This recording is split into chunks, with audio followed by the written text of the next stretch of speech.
ये फिजिक्स की जो सीरीज चल रही है, या जो ऐसा कह लीजिए जो जीएस की सीरीज चल रही है, उसमें ये जो वीडियो है इसमें हम लोग प्रकाश के अपवर्तन को समझेंगे कि प्रकाश का अपवर्तन क्या होता है। समझिए ध्यान से। तो हमारा जो आज का टॉपिक है वो प्रकाश का अपवर्तन है। तो प्रकाश का अपवर्तन अपवर्तन जो है ये आप ध्यान रखिएगा। ठीक है, प्रकाश का अपवर्तन पढ़ाने का मतलब ये है कि आप चाहे पीसीएस को देख लीजिए, सिविल को देख लीजिए, या फिर आप देख लीजिए जो लेखपाल आदि पेपर है, आप कोई भी प्रैक्टिस सेट उठाओ, आपको 1 से 2 क्वेश्चन उसमें फिजिक्स के जरूर मिलेंगे। इसलिए ध्यान रखिएगा, ये जो प्रकाश का अपवर्तन आप पढ़ने जा रहे हो इसको मतलब कि रिफ्रैक्शन, तो रिफ्रैक्शन ये ध्यान रखना क्या है, इसको हम समझाते हैं आपको। देखिए, एक सीधी सी बात है कि अगर इसको कोई सरफेस मान लो और इसमें 2 माध्यम ले लो, माध्यम मतलब नीचे मान लो जल है, नीचे मान लो जल है और ऊपर मान लो वायुमंडल है,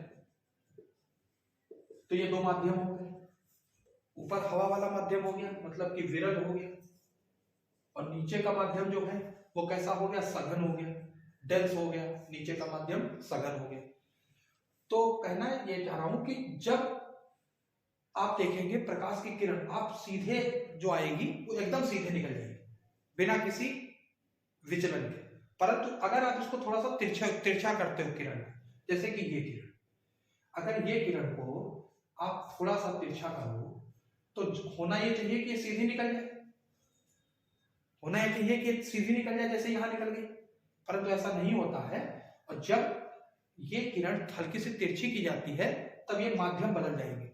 अब यहाँ पर 2 माध्यम हो गए, मतलब कि जब प्रकाश की किरण एक माध्यम से दूसरे माध्यम में प्रवेश करती है तो वो अपनी मूल दिशा से थोड़ी विचलित हो जाती है, थोड़ी विचलित हो जाती है। और इसी विचलन को हम क्या कहते हैं, अपवर्तन कहते हैं। इसी विचलन को हम अपवर्तन कहते हैं। अब इस पर अगर परपेंडिकुलर या फिर अभिलंब डाल दो, ये हो गया अभिलंब। तो अब इसकी अगर परिभाषा बना लो कि जब प्रकाश विरल माध्यम से सघन माध्यम में प्रवेश करता है तो वो अपनी मूल दिशा से थोड़ा विचलित हो जाता है या फिर अभिलंब की ओर विचलन हो जाता है। इसी विचलन को क्या कहते हैं, अपवर्तन कहते हैं। तो इसी विचलन को क्या कहेंगे, अपवर्तन। फिर से समझ लीजिए, जब प्रकाश एक माध्यम से दूसरे माध्यम में प्रवेश करता है तो वो अपनी मूल दिशा से थोड़ा विचलित हो जाता है, और इसी विचलन को हम क्या करते हैं, कहते हैं अपवर्तन कहते हैं।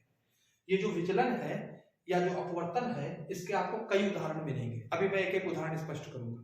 फिलहाल प्रारंभिक रूप से अगर समझाना हो कि अपवर्तन क्या है तो आप बताएंगे कि जब प्रकाश एक माध्यम से दूसरे माध्यम में प्रवेश करता है तो वह अपनी मूल दिशा से थोड़ा विचलित हो जाता है, और इसी विचलन को हम क्या कहेंगे, अपवर्तन कहेंगे।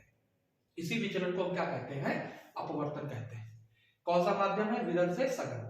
अब इसी प्रकाश को आप सघन से विरल निकालने जाओ, मतलब कि ये किरण यहां लाओ तो ये किरण इस तरफ निकल जाएगी, ये किरण इस तरफ निकल जाएगी विचलित होकर। तो यहां पर माध्यम हमने चेंज कर लिया, सघन से क्या कर लिया, विरल कर लिया। तो ये चीज आपको ध्यान रखनी चाहिए। तो अपवर्तन एकदम चित्र में क्लियर है कि अपवर्तन कहते किसको है। अब यहाँ प्रश्न ये है कि इसके उदाहरण क्या है, तो जरा इसके उदाहरण देखते हैं। देखिए, इसके उदाहरण में यहाँ पर हम पॉइंट आउट करते हैं। नंबर 1 पर जैसे कि एक शीशे का जार ले लीजिए या गिलास ले लीजिए, इसमें पानी भर लीजिए, इसमें आपने जल भर लिया और इस पर सीधी खड़ी कोई पेंसिल डाल दीजिए, तो आप देखेंगे नीचे का हिस्सा थोड़ा सा टेढ़ा मेढ़ा दिखेगा। ये जो टेढ़ा मेढ़ा आपको दिख रहा है ये क्या है, अपवर्तन है। क्यों, क्योंकि देखिए माध्यम यहाँ 2 हो गए, ऊपर का माध्यम और नीचे का माध्यम बदल गया। तो जब प्रकाश की किरण आई तो आप देखेंगे, जब देखने में जब आपको प्रकाश की किरण से ही देखेंगे, प्रकाश से ही देखेंगे, तो जब किरण देखेंगे तो ऊपर का हिस्सा एकदम स्लाइड सीधा दिखेगा और नीचे का हिस्सा आपका टेढ़ा मेढ़ा दिखेगा। तो पानी में पड़ा जो छड़ होती है उसके साथ ऐसा व्यवहार होगा अपवर्तन के कारण। यही व्यवहार आप चम्मच डाल लीजिए या चम्मच को डाल लीजिए, तो चम्मच वास्तविक से थोड़ा सा इधर दिखेगा। ये भी क्या है, ये भी क्या है, ये भी अपवर्तन है। इसके अतिरिक्त आप यहाँ पर पानी फिर भर लीजिए, एक सिक्का डाल दीजिए, तो वो वास्तविक गहराई से थोड़ा ऊपर दिखेगा। जो उसकी आभासी जो आपको भ्रम जो होगा, आभासी भ्रम जिसे कहते थे 9th 10th में, वो यही है, वास्तविक गहराई से थोड़ा ऊपर दिखना सिक्के को। ये भी अपवर्तन का उदाहरण है। इसके अतिरिक्त कोई जल है, इसमें कोई मछली, इसके अतिरिक्त कोई जल है, उसमें कोई मछली, उसमें कोई मछली, तो वो वास्तविक गहराई से थोड़ा ऊपर दिखती है, वो भी अपवर्तन के कारण ही दिखती, वो भी अपवर्तन के कारण ही दिखती। इसके अतिरिक्त आप यहाँ पर खड़े होकर देख लीजिए, यहाँ पर मान लो कोई ऑब्जेक्ट ए है, वो किसी तारे को देख रहा है, या फिर कोई आदमी ए है वो तारे को देख रहा है, तो तारे की वास्तविक गति यहाँ है, आभासी गति यहाँ है, तो इस तरीके से तारा टिमटिमाता हुआ प्रतीत होता है। तो तारे टिमटिमाते हुए प्रतीत होते हैं, तो तारे टिमटिमाते हुए प्रतीत होते हैं। किसके कारण? तो इसी अपवर्तन के कारण। तो आपको ये चीज ध्यान रखनी चाहिए। इसके अतिरिक्त सूर्योदय से पहले और सूर्यास्त के बाद भी सूर्य दिखता है, अपवर्तन के कारण, प्रकाश के अपवर्तन के कारण ही। दिन की अपेक्षा रात में ध्वनि देर तक सुनाई देती है, ये सब अपवर्तन के ही उदाहरण हैं। तो आपको अपवर्तन ध्यान रखना चाहिए। अपवर्तन को मैं फिर समझा देता हूँ। जब प्रकाश एक माध्यम से दूसरे माध्यम में प्रवेश करता है, मतलब विरल से सघन में प्रवेश करेगा, तो वो अपनी मूल दिशा से थोड़ा विचलित हो जाएगा। जब मूल दिशा के जो विचलन है वही क्या है? अपवर्तन है। इसी अपवर्तन को हमने उदाहरणों से समझा कि आप किसी पेंसिल को डाल दो पानी में, तो नीचे क्या होगा? नीचे वो टेढ़ी मेढ़ी दिखेगी। अगर किसी चम्मच को डाल दो तो वो भी नीचे वाला जो जल वाला पार्ट है टेढ़ा मेढ़ा दिखेगा। मछली वास्तविक गहराई से थोड़ा ऊपर दिखती है, पानी में पड़ा सिक्का वास्तविक गहराई से ऊपर दिखता है। इसी तरीके से तारे टिमटिमाते हुए प्रतीत होते हैं। ये सब अपवर्तन के उदाहरण हैं।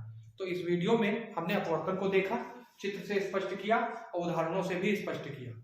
इसी तरीके से शॉर्ट वीडियो हम लोग फिजिक्स सीरीज में बनाते रहेंगे, आप थोड़े समय में भी देख सकते हैं। जय हिंद।